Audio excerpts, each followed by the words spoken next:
Ok, parfait. Bonjour à tous, bienvenue avec autant d'affluence à la conférence sur l'odontologie. Je suis le docteur Margot Rioux, je suis maître de conf des universités à l'université Paris-Cité en odontologie pédiatrique pour ma part et je suis accompagnée par le docteur Nicolas Optel et on nous a confié la lourde mission de vous présenter pendant une demi-heure pourquoi est-ce qu'on fait le plus beau métier du monde et on va essayer de vous convaincre. Nous, on est déjà convaincus. Alors, on a choisi volontairement de ne pas reprendre tout ce qui est vraiment très... tous les détails du cursus, tout ce que vous pouvez trouver sur Internet et toutes les questions plus précises, vous pourrez venir nous les poser sur le stand avec grand plaisir. On va plutôt vous parler de ce que c'est être chirurgien-dentiste, des diversités du métier de chirurgien-dentiste et brièvement, on va vous présenter notre parcours. On va faire un peu un ping-pong, on laissera un petit temps pour les questions à la fin de la présentation. Alors, je vous disais présenter brièvement nos études. On a la chance de pouvoir dire ça parce que contrairement à d'autres spécialités médicales, quand on fait des études de chirurgie dentaire, à 25 ans, on est diplômé. Ce qui est plutôt rare dans le parcours des études médicales. Donc, vous faites une passe ou une LAS, ça... Il y a des gens bien plus renseignés que moi qui pourront vous en parler pendant 1 heure, je crois, juste après. Et donc moi, je vous parle à partir de la 2e année. On a des études donc, qui durent 6 ans, première année comprise. Et on commence par faire 2 années qui sont des années qui sont dites précliniques. Alors, je fais juste une petite digression. Moi, j'ai passé mon bac en 2010, donc ça fait pas si longtemps que ça que je suis diplômée. Quand j'ai passé mon bac, je me suis inscrite à l'époque, c'était la PACES. Et puis, je le disais ce matin, je me répète, mais à la fin de mes 2 années de PACES, parce que je ne l'ai pas eu du premier coup, les résultats sont tombés, j'étais reçue en odontologie, et pour moi, c'était un drame, parce que je voulais absolument faire médecine. Et donc, c'était la fin de 2 années de travail qui se soldait par un échec. Bon, j'avais quand même une place. Je me suis dit, je vais y aller et puis on verra bien ce que ça donne. Et j'avais peur de l'odontologie. Enfin, j'avais peur. J'avais pas envie. Et il y avait une des raisons pour lesquelles j'avais pas envie, c'est que j'avais peur de mes mains. J'avais peur du travail manuel. Ça me faisait super peur de me dire, ce que je fais, on peut plus le défaire. Et donc, je préférais la consultation. Ça me rassurait beaucoup. Au bout de 6 mois à la fac, le secrétariat nous a contactés, nous a dit, écoutez, voilà, on a un étudiant qui est à Bobigny. Je crois que c'était Bobigny. Il est en médecine et il n'a pas du tout envie d'être médecin. Il voudrait être dentiste. Est-ce qu'il y a quelqu'un qui souhaiterait échanger ? Et en fait, en 2e année, on fait énormément de travaux pratiques. Et moi, au bout de 6 mois, j'étais là. En fait, j'ai pas du tout peur du manuel. C'est ce qui me plaît le plus dans mon métier. Et ce qui me faisait peur, finalement, c'est des choses qu'on apprend. Et donc, c'est pour ça que je reviens à là où j'en étais. On passe 2 années à la fac, à l'université Paris-Cité, dans les autres facs également, mais on va parler de l'université Paris-Cité vu qu'on est ici, à s'entraîner et à apprendre à utiliser ses mains. On vous demande pas d'être Rodin, on vous demande pas d'être Picasso. Tout ce qu'on a besoin de savoir faire, on peut l'apprendre. Il faut parfois juste un petit peu plus de temps pour certains, mais globalement, on est tous capables d'être dentistes et on est tous capables d'utiliser nos mains. Voilà, donc pendant 2 ans, on s'entraîne sur des mannequins. En parallèle, on a des cours, on apprend l'anatomie, on apprend la physiologie, on apprend l'embryologie, on apprend comment se développe une dent, pourquoi se développe une dent, pourquoi parfois elle se développe de façon un peu bizarre. Voilà, on apprend plein de choses. Et puis, à la fin de la 3e année, si on a réussi nos examens, on a le droit d'aller essayer de transposer ce qu'on a appris pendant 2 ans sur mannequin sur des vrais patients, sur des êtres humains à l'hôpital. Et donc ça, c'est hyper bien parce qu'en fait, en 4e année, on arrive dans des services hospitaliers et on a nos propres patients. Et avoir ses propres patients, c'est pas un stage d'observation. C'est qu'à un moment, c'est nous qui mettons des gants, c'est nous qui mettons un masque et on va au bloc opératoire et c'est nous qui faisons tous les actes qu'on peut faire chez le patient. Donc dès la 4e année, on est assez jeune, on est encadré par des enseignants. Heureusement, on est un peu là quand même. Et donc, vous avez la chance à l'université Paris-Cité d'avoir 6 services hospitaliers répartis sur toute l'Île-de-France pour venir faire vos stages hospitaliers. Il y en a 3 qui sont en intramuros, il y en a 3 qui sont en banlieue proche de Paris. Et donc, une fois que vous avez choisi votre service, vous y restez pour les 3 années qui seront les années de votre externat.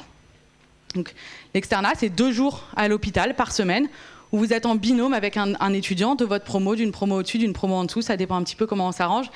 Et vous allez pouvoir vous entraîner, vous allez pouvoir apprendre à dire à un patient qu'il a des caries, à dire à un patient comment se laver les dents, à soigner des dents, à extraire des dents de sagesse.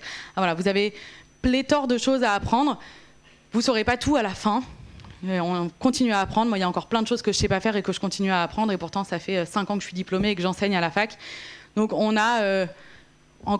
j'ai encore des choses à apprendre et je pense que le jour où je partirai à la retraite, il y aura encore des choses que je ne saurai pas faire. C'est pas grave, on n'est pas là pour tout savoir faire. Donc voilà, donc ça c'est nos études, et donc à la fin de la 6e année, on peut, si on le souhaite, s'arrêter là, passer notre thèse de chirurgie dentaire, et puis être docteur en chirurgie dentaire, et alors là on peut partir, rentrer dans la vie active, partir en cabinet, etc. On vous en parlera un petit peu après. Pour ceux qui en n'ont pas assez au bout de 6 ans et qui se disent en fait 6 ans c'est trop court, je n'ai que 25 ans, et si je prenais 3 ans de rab ou 4 ans de rab, on a le choix, on peut le faire. On peut passer un concours de l'internat qui ressemble à l'internat de médecine, donc on a un concours qui est national. Et puis dans ces cas-là, on a 3 spécialités. Une spécialité qui est assez bien connue puisqu'on y a quasiment tous passé, c'est la spécialité d'orthodontie. Donc pour être orthodontiste, il faut faire 3 ans supplémentaires. Donc c'est un diplôme. Pour être orthodontiste, il faut faire 8 ans ou 9 ans d'études. Et puis sinon, on a la médecine bucco-dentaire où on prend des patients en charge qui sont un peu plus spécifiques, ou la chirurgie orale. Et là, on se spécialise, on ne fait plus que de la chirurgie. C'est une spécialité qu'on partage avec l'internat de médecine. On a des internes de médecine qui viennent faire de la chirurgie orale. Et nous, on envoie des internes de dentaire faire de la chirurgie orale dans les services médicaux. Donc voilà, globalement, ça c'est ce qui se dessine pour les études.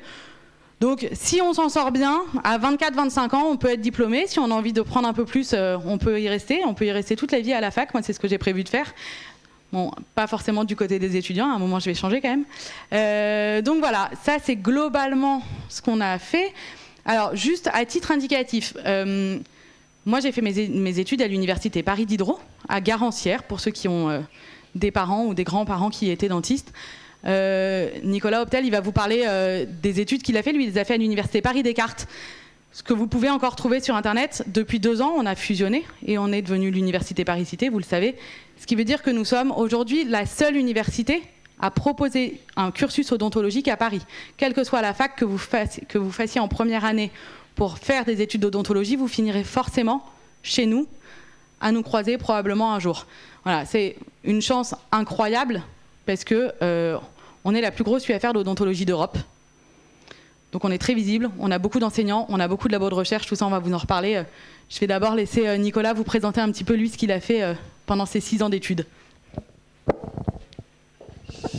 Donc moi je suis Nicolas Optel, je suis chef de clinique des hôpitaux de Paris et je fais aussi une thèse de sciences en parallèle, donc je vous parlerai un petit peu de mon cursus un peu spécial en alliant et les sciences et la chirurgie dentaire, mais comme ma consoeur, puisque elle aussi, du coup, elle fait beaucoup de recherches en parallèle. Donc moi, j'ai eu mon bac en 2014. À l'époque, on avait le droit de redoubler sa première année de médecine, donc la fameuse PACES. Au départ, j'étais vraiment focus sur médecine. Et j'ai eu un classement assez mauvais au cours de la première année. Et puis à la fin, je me suis dit, on va redoubler, mais à la suite de ce redoublement, si j'ai pas médecine, qu'est-ce que je fais ? Et je connaissais pas les autres filières, je m'y étais pas forcément intéressé. Et donc je me suis documenté sur pharma, sur maïeutique, sur chirurgie dentaire. Et chirurgie dentaire, ça m'a plu parce qu'on a exactement la même mission qu'en médecine, c'est-à-dire faire une observation clinique, faire une synthèse diagnostique, proposer un plan de traitement aux patients. Et ce qui est génial, c'est que vous allez avoir votre patient qui va arriver au début avec ses problèmes. Et vous allez essayer de les résoudre au fur et à mesure. Et à la fin, vous allez pouvoir voir l'état final. Donc le patient, vous avez résolu ses problèmes de gencives, de dents ou autres. Et vous allez répondre à son motif de consultation. Ce qui est un peu différent, je trouve, dans la filière médecine, où vous travaillez vraiment en réseau avec des praticiens d'autres spécialités.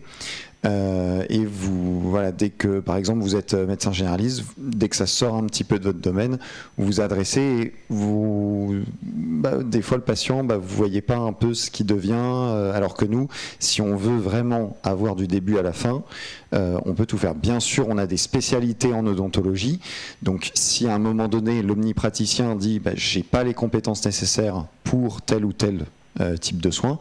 Il y a des dentistes qui se spécialisent. Donc ma consoeur s'est spécialisée en dentisterie pédiatrique, donc la pédodontie. Moi, je me suis spécialisé en soins conservateurs, donc tout ce qui est soins des caries et dévitalisation, donc ce qu'on appelle l'endodontie. Vous en avez qui se spécialisent sur les soins prothétiques, d'autres sur les soins chirurgicaux, d'autres en orthodontie, comme on vous en a parlé, d'autres en dentisterie gériatrique, d'autres en soins des gencives. Donc il y a beaucoup de spécialités, et ça vous aurez le temps de le voir si vous venez dans cette filière à travers du coup la formation continue que vous pouvez faire après votre thèse de chirurgien dentiste. Donc vous avez les 3 spécialités qui sont après l'internat, mais vous avez d'autres spécialités si vous le souhaitez. À la faculté Paris-Cité, à l'université Paris-Cité, nous avons des années précliniques ou un cursus scientifique et recommandé. Vous allez avoir des initiations à la recherche et c'est un peu un enseignement par la recherche au début de vos années d'études précliniques. Puis ensuite, vous aurez du coup les années d'études cliniques, donc la 4e, 5e, 6e année, où vous aurez 2 jours à l'hôpital par semaine avec une prise en charge du patient global.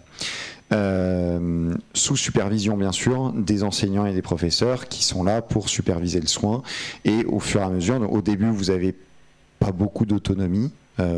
L'enseignant vient de checker à chaque fois les étapes du soin, et puis au fur et à mesure, puisque vous avez vocation quand même après à travailler en totale autonomie, on vous laisse beaucoup plus d'autonomie. Il y a aussi plusieurs cursus annexes. Donc on propose des Erasmus, des stages Erasmus en 6e année, des filières dans l'odontologie militaire. Donc si vous avez envie d'avoir un lien avec l'armée, c'est possible aussi.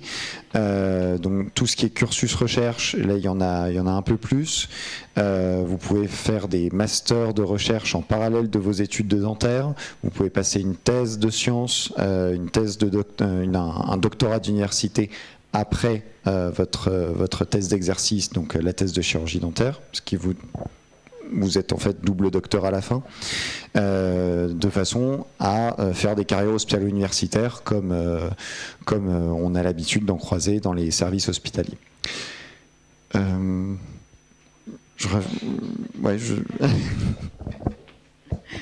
Alors je prends le relais parce qu'on n'a pas la même expérience et que du coup on a probablement des choses un peu différentes à vous raconter.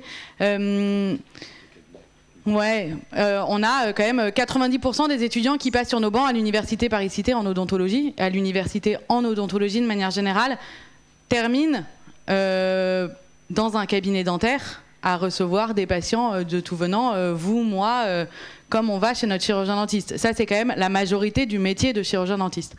C'est un métier qui est formidable, qui a un avantage qui est également un inconvénient. En tout cas, moi, je l'ai vécu comme un inconvénient et c'est pour ça que j'ai arrêté de le faire. C'est que c'est des métiers où on est notre propre chef d'entreprise. Et tout ça, c'est une autre facette du métier encore.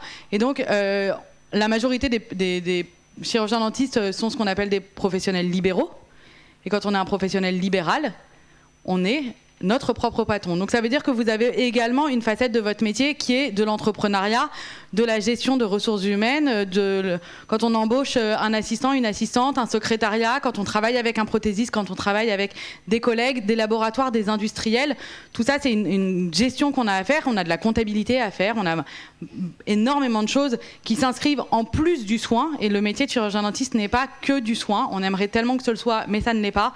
Et donc, on a toute cette partie également. Et il y a des personnes qui sont faites pour ça. Il y a des personnes qui adorent ça. Le métier de chirurgien dentiste a cette possibilité qui est absolument, à mon sens, géniale, c'est de pouvoir se dire, en fait, moi j'ai envie d'aller vivre dans la grande diagonale du vide et je veux travailler là. go, allez-y. De toute façon, vous serez accueillis les bras ouverts parce qu'ils n'ont plus de dentistes. Et vous n'êtes pas obligé de travailler à côté d'une grande ville. Vous n'êtes pas obligé de travailler dans un endroit où vous êtes conditionné par votre travail. Vous choisissez votre lieu de vie et votre travail s'adaptera à votre lieu de vie. Et ça, c'est quand même une chance incroyable. C'est une chance incroyable que tout le monde ne peut pas faire. Faire de la chirurgie dans un cabinet de ville, c'est possible en chirurgie orale. C'est beaucoup plus compliqué quand on fait de la chirurgie cardiaque. Donc c'est toujours des choses, c'est des points positifs, à mon sens, de pouvoir le faire. On a un autre avantage du libéral, c'est que vous êtes votre propre patron. Et donc si jeudi, vous n'avez pas envie de travailler, vous ne travaillez pas. Et ça, il y a quand même peu d'entreprises où vous dites, en fait, moi, le jeudi, j'ai pas envie de travailler. Et ils vont vous dire, ouais, mais on travaille jeudi parce qu'il y a réunion d'équipe à 9h et c'est comme ça. Et là, vous êtes votre chef, c'est vous qui décidez.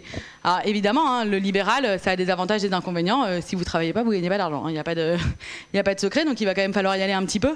Mais il y a beaucoup de choses qui sont des avantages, et c'est aussi pour ça que c'est une filière qui est tant demandée, c'est qu'on a une qualité de vie qui est associée à notre métier, on a une possibilité d'arranger notre travail à notre vie privée, ce qui est aujourd'hui de plus en plus plébiscité par les jeunes, par vous, par nous. Alors, on a de plus en plus cette envie-là, c'est complètement un métier qui nous permet de le faire, et ça, c'est absolument génial. Dans les 10% qui restent, qui ne vont pas choisir d'aller en cabinet, vous en avez 100% devant vous, c'est quand même une sacrée coïncidence. Mais donc, on peut choisir d'autres choses. Et le métier de chirurgien-dentiste, c'est ce que je vous disais, c'est pas seulement travailler en cabinet. Et donc, avec mon collègue, on est tous les deux, on travaille à l'hôpital, on reçoit des patients à l'hôpital. Et donc moi, par exemple, ma consultation à l'hôpital, c'est de voir uniquement des enfants, et c'est uniquement des enfants qui ont des maladies génétiques. Donc je ne travaille qu'avec des services de génétique, je fais de la recherche en génétique, et je ne prends en charge que des patients qui sont malades sur un autre point de vue que le dentaire, qui ont également des problèmes dentaires, mais qui ont des maladies génétiques. Et donc je travaille énormément avec les correspondants, je travaille beaucoup avec Necker, forcément, à Paris. Donc on a toute une possibilité de métier, et c'est ça qui est fabuleux, c'est que le métier de chirurgien-dentiste aujourd'hui, vous le faites un métier qui vous ressemble. Moi, j'avais envie de soigner des patients enfants. Ça fait des années que je sais que je veux travailler avec les enfants. J'ai décidé de le faire et je le fais. Et j'ai les possibilités de pouvoir le faire. Bon, les enfants, il y en a tellement peu qui veulent les soigner que pour moi, c'est un peu la voie royale. Mais on peut façonner notre métier. On dit souvent, vous allez avoir une patientèle qui vous ressemble. Si vous êtes toujours en retard, vos patients seront toujours en retard. On a une patientèle qui nous ressemble. Et c'est vrai jusqu'au point où on fait de notre métier ce qu'on a envie de faire. Et c'est une chance incroyable parce que bon, évidemment, on a des contraintes. Je ne vais pas vous dire qu'on se lève tous les matins en se disant que quelle journée encore incroyable m'attend. Non, il y a des choses qu'on n'a pas envie de faire, évidemment. Mais de pouvoir choisir à ce point-là, à quel point ce qu'on a envie de faire tous les jours, on n'a pas l'opportunité de le faire dans tous les métiers. Et nous, c'est une possibilité qu'on a. On a certains de nos collègues, moi j'ai un de mes collègues par exemple qui travaille également à l'hôpital, qui ne fait que de la chirurgie, il ne travaille qu'à Gustave Roussy. Il ne traite que des patients qui ont des cancers de la mandibule et donc il fait uniquement de la chirurgie sous anesthésie générale pour des patients atteints de cancer. C'est hyper spécifique, on en a besoin, il y a toujours de la place pour ceux qui veulent en faire, il n'y a aucun problème. À côté de ça, on a beaucoup de possibilités de faire de la recherche. La recherche en odontologie, c'est une recherche qui est relativement récente. Quand je dis récente, c'était avant ma naissance, mais c'est quand même les méthodes et l'investigation qu'on fait en recherche en odontologie est quand même assez récente. On a encore 1 milliard de sujets à explorer. On est là pour des années. Il n'y a aucun problème pour avoir de la place dans un laboratoire. On a besoin de cerveau pour nous aider à penser. Donc là-dessus, il y a largement de la place. Et puis si un jour j'en ai marre, en fait, j'aurai le droit de changer. On a un retour en arrière qui est possible, on peut modifier notre exercice. Et peut-être qu'un jour, je vais vous dire, moi, ce que je veux, en fait, c'est d'aller fabriquer des composites. Et je veux aller travailler dans une industrie. Et je veux travailler sur comment on donne un brevet à un matériau. Comment est-ce que je décide qu'un matériau, il peut être mis dans la bouche d'un patient ou non. Tout ça, on a des chirurgiens-dentistes qui travaillent aussi. On a des étudiants ou des praticiens qui ont fait un double diplôme avec de la biomécanique, de la physique, etc. pour pouvoir justement travailler là-dessus. Donc on a énormément d'ouverture. On a, qu'est-ce qu'on a d'autre ? On pourrait en citer pendant des heures et des heures. Mais moi, j'ai un de mes collègues qui travaille à l'Institut médico-légal. Parce que les dents, c'est un des meilleurs moyens de reconnaître quelqu'un qui est décédé et on ne connaît pas l'identité. Il y a l'ADN en grande partie, mais on ne peut pas toujours reconnaître quelqu'un avec son ADN. Les dents, c'est un excellent moyen.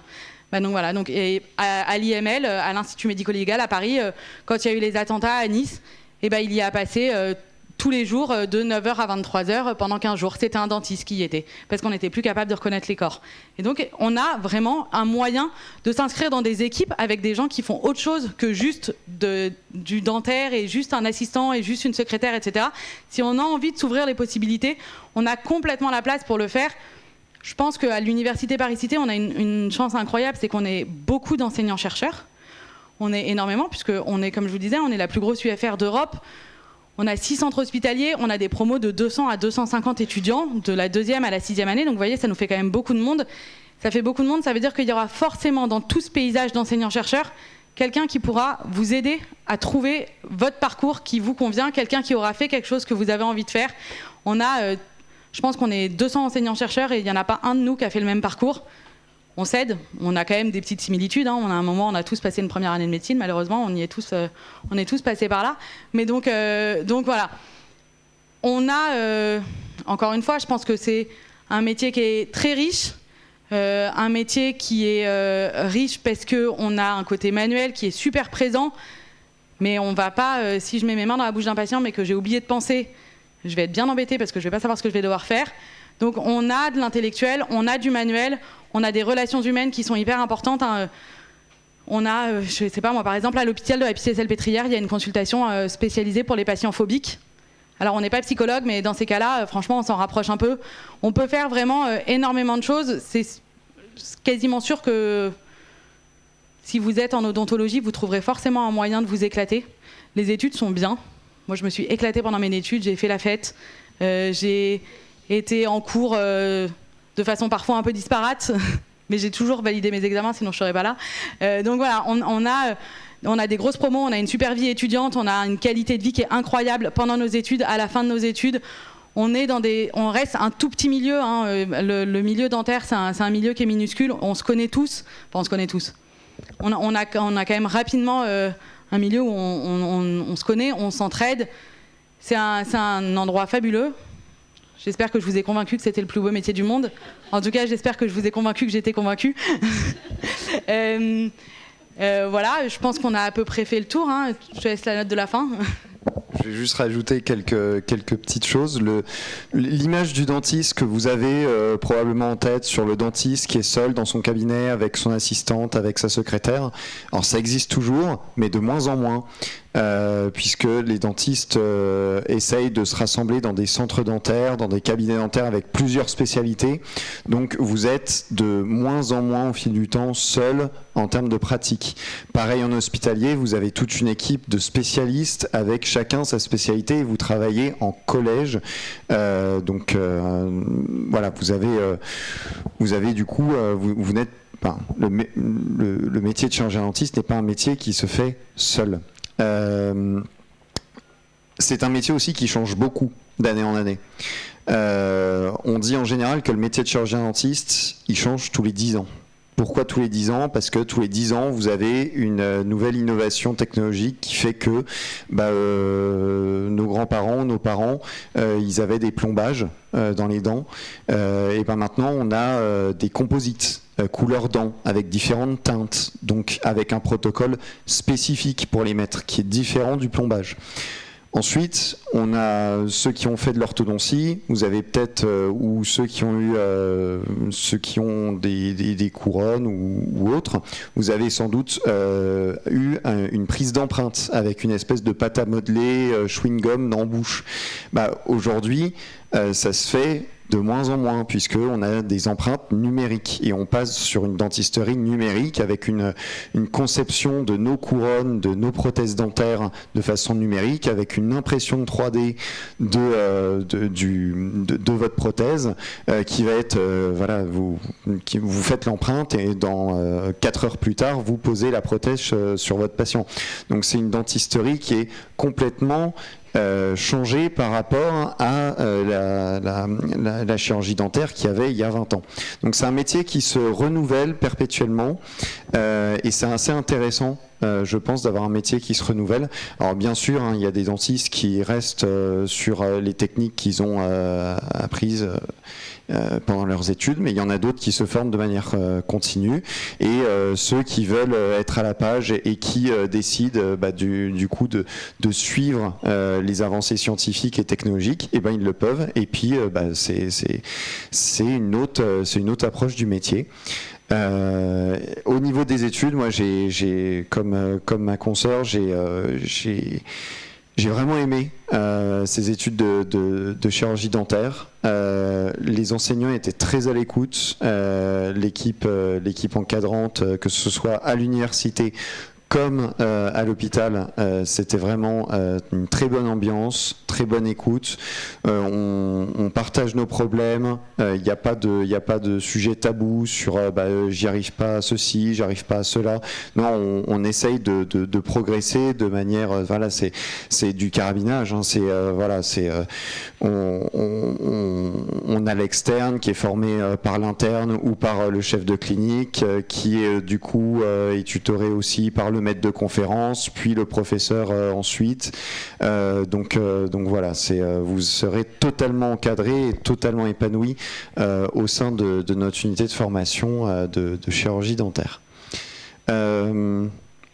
Ouais, donc pour toute question, on est disponible sur le stand odontologie, dans le réfectoire qui est juste de l'autre côté quand vous sortez, et c'est sur la. Alors on n'a pas de kakimono qui indique odontologie, on a un écran marqué odontologie, donc c'est le seul stand qui n'a pas d'affiche.